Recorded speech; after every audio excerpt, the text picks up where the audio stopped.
शांति कर जाते आप सबको पता होगा, अगर कोई अनुशासन के बिना कोई लड़ाई लड़ी जाती है तो आप कभी जीत नहीं सकते। 10 से 12% लोग पूरे देश के संसद पे कब्जा करके बैठे हैं।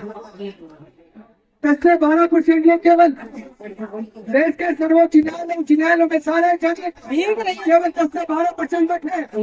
आपकी हिस्सेदारी कहाँ है? अनुसूचित जाति, जनजाति, पिछड़े वर्ग के लोग जिनकी जनसंख्या 88% है, उन 88% की हकमारी हो रही है, उनके महापुरुषों को अपमानित किया जा रहा है। और तो और जब लोग थक जाते हैं सरकार से, शासन से, सत्ता से, तो लोग कोर्ट का रुख करते हैं। लोग कहते मैं कोर्ट जाऊंगा, लोग हाई कोर्ट जाते हैं, सुप्रीम कोर्ट जाते हैं। वहाँ पे पहली बात तो लाखों रुपए फीस चाहिए, हमारे लोगों के पास फीस है नहीं। और वहाँ अगर मनुवादी जज है जिसके चरित्र में न्याय है ही नहीं, तो वो क्या आपको न्याय देगा? वो आपको न्याय नहीं देगा। आपको न्याय जीतनी है तो बाबा साहब के संविधान को हथियार बनाना होगा। अपने समाज की शक्ति को, जनसंख्या को एकजुट करके एक ताकतवर बनाना होगा।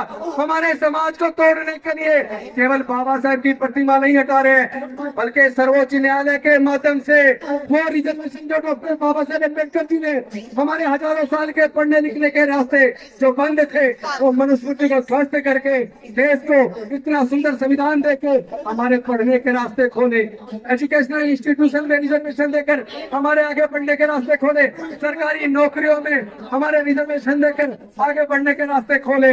लेकिन आप जानते नहीं है कितना बड़ा षड्यंत्र हमारे समाज के साथ हो चुका है। पहले तो आप लोग वजीफे से ही पढ़ जाया करते थे, लेकिन आज अगर आपको अपने बच्चे को इंजीनियर बनाना है, डॉक्टर बनाना है, वकील बनाना है, जज बनाना है, IAS IPS बनाना है, कोई भी कोर्स करवाना है, तो टेक्निकल कोर्स के लिए सरकारी कॉलेज में अगर आपका बच्चे का नंबर आ जाता है तो कम से कम 15 से 20 लाख रुपया चाहिए। मैं आप सबसे पूछना चाहता हूँ, क्या SC ST 99% लोग, क्या उनके पास 15-20 लाख रुपए खर्च करके अपने बच्चों को डिग्री कराने का पैसा है क्या? उन्होंने पढ़ाई को इतना महंगा कर दिया, अब मनुस्मृति की जरूरत नहीं है, अब आपके पढ़ने पे बंदिश लगाने की जरूरत नहीं है। उन लोगों ने शिक्षा को इतना महंगा कर दिया कि आपके हाथ से शिक्षा छिन गई है, आपके हाथ से शिक्षा छिन गई है। आपकी रेलवे में नौकरी लगती थी, PNT में नौकरी लगती थी, आपकी बैंकिंग सेक्टर में, इंश्योरेंस में नौकरी लगती थी, आपकी नौकरियां उन्होंने छीन ली है। आप ये बताइए मैं बात को पूरी करूं या रोक दूं? पीछे वाले कह रहे रोक दो, अगर बाबा साहब से प्यार है बता दो, मैं अपनी बात पूरी करूं या छोड़ दूं?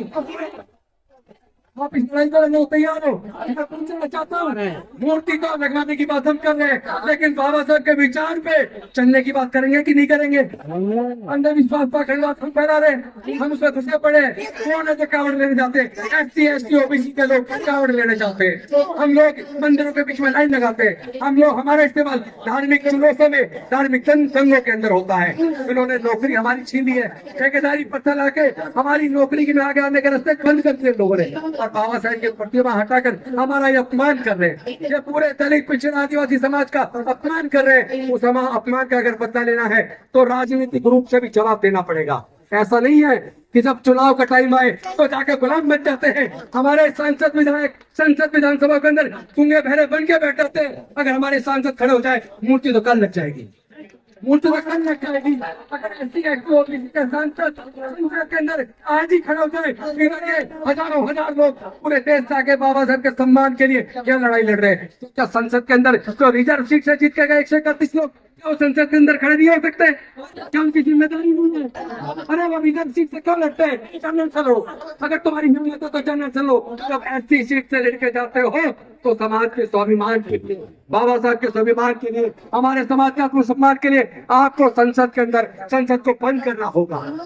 आज तो बाबा साहब की प्रतिमा वहीं वापस चाहिए कि नहीं चाहिए? तो जो संसद के अंदर बाबा साहब की प्रतिमा को उसी ऊंचाई पर, उसी जगह पर जहाँ पहले थी, अगर उसे लगाने के लिए संसद को बंद करने के लिए तैयार नहीं है, स्पीकर साहब के सामने खड़े होकर बोलने को तैयार नहीं है, ऐसे लोगों को हमारा प्रतिनिधित्व करने का कोई हक नहीं है। समाज के साथ धोखा कर रहे हैं, ऐसे सांसद विधायक हमारे समाज के सामने धोखा कर रहे हैं। ये धोखा हमें स्वीकार नहीं है, हम ये धोखा स्वीकार नहीं करेंगे। रिजर्वेशन खत्म कराओ, जाकर देखिए। पार्लियामेंट में रिजर्वेशन खत्म कराने की बात कर रहे हैं आप। रुकिए रुकिए, किसी का चाल मारने की जरूरत नहीं है। पार्लियामेंट हमारा है। बाबा साहब का इशारा पता क्या कहता है?